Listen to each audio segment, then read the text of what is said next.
So in this lesson, I'm actually going to teach you how to create that single page sales page inside of Beacons. And then I'm going to show you how to take the images that you downloaded from your Canva website template and upload them inside of your sales page.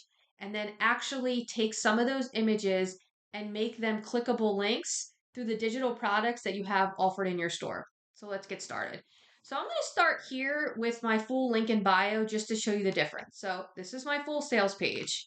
If you see up top here, like I said in the previous lesson, I have home and then the sales page toolbox. So those are the two different pages that I have in my actual store as it sits.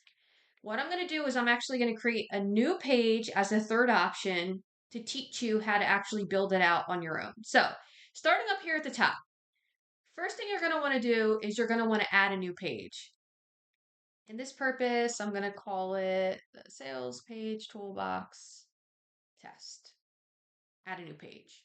Okay, so now we're starting fresh.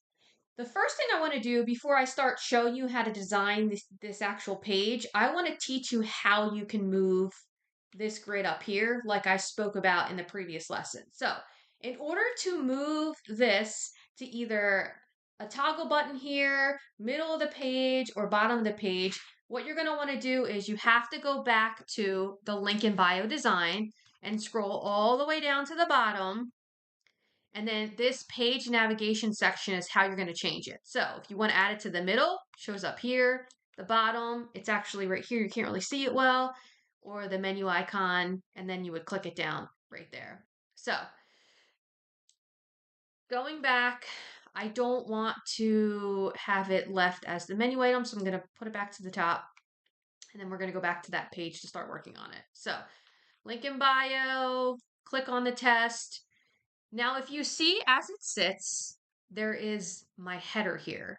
I don't want to have this header on my single page because I want it to all be about the product that I'm offering. So in order to get rid of this header, all you're going to do is toggle off the header button and it's gone. So now you see we're going to start fresh here. All right, first thing I'm going to do is I'm going to add a block. I'm going to start with an image. Now, every single block that I add to my single page sales page are images. That's how I personally like to do it. And if I want any of the images to be clickable links that'll take you to one of my products that are inside of my Beacon store, then I can actually change the image to a link, which I'll show you how to get to that. All right, so first I'm going to do images.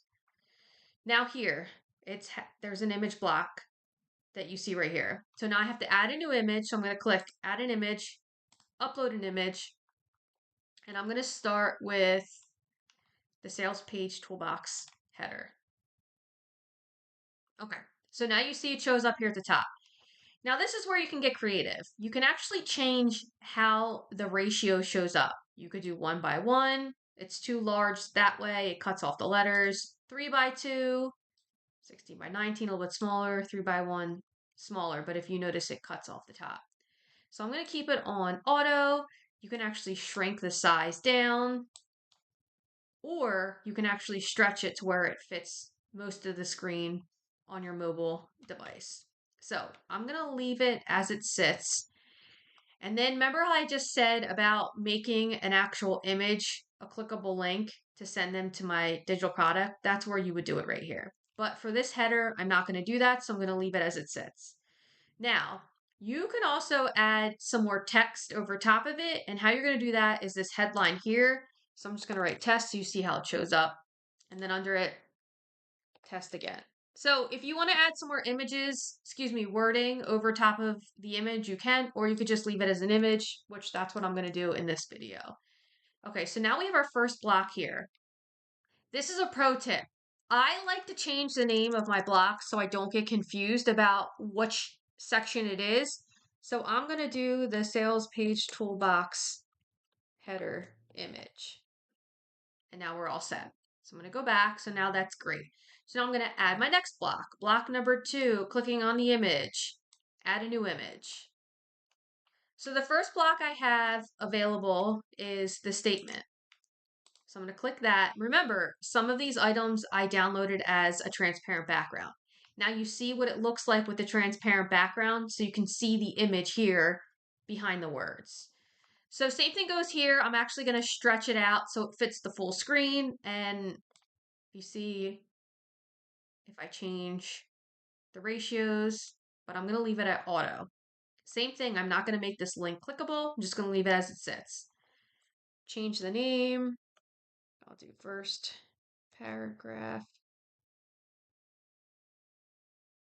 All set, back. Now we got block 1, block 2. Now I'm going to add block 3. Add an image. Sound like you. Okay, so now you see the difference. Remember when I said earlier that I can actually download some images, transparent background, and some with the background? That's what I did with this second image here. If you see that it's all white, it's because I downloaded this Canva website slide as it sat with no transparent background. I wanted to do that. The reason being is because it adds layers to the sales page. So if everything in the sales page is all transparent background, sometimes the eyes might get tired or lost. So to break it up with different images, some with a transparent background and some without, it adds like more flair to the buyer's experience. So if you see here, there's also the options again, changing the ratios. In this case, I'm leaving it at 100%. And then I want to show you something. If I stretch it to the mobile, it makes it square. And in this case, I don't like the way that looks. I like the rounded edges. So I'm going to go back and just leave it without it being stretched. So that's just something to think about. One last time, changing that. So I'm going to do image, background 1. So I'm not going to continue on adding the rest of the images here. I'm just going to add the final block that's clickable because I want to show you how that works there. So we're going to add the very last clickable block, which is going to be joining the wait list. So I'm going to not stretch it.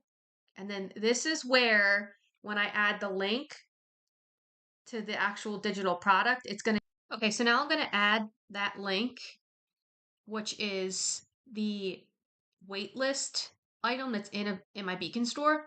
And then I'm going to actually save that.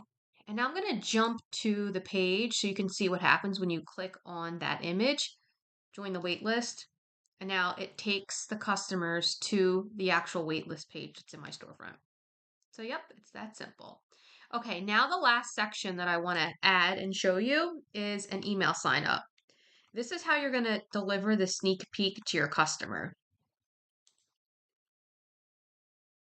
So I'm going to add a new block, email sign up, and I'm going to change the wording here. So I'm going to go over to settings, change the title, grab a sales page toolbox sneak peek by entering your info below. All right, now I'm going to go back to the form itself, and this button here that says subscribe, I'm going to change that. Grab your sales page toolbox sneak peek today. Okay, so now this is all set to go. So when somebody comes to this single page sales page, they'll be able to enter their first name and their email. And then I'm going to show you what you have to do on the back end in order for this link to send the customer the sneak peek without having you to have to worry about it. All right, and I'll see you in the next video. Take the customer to the wait list. So I'm going to go to my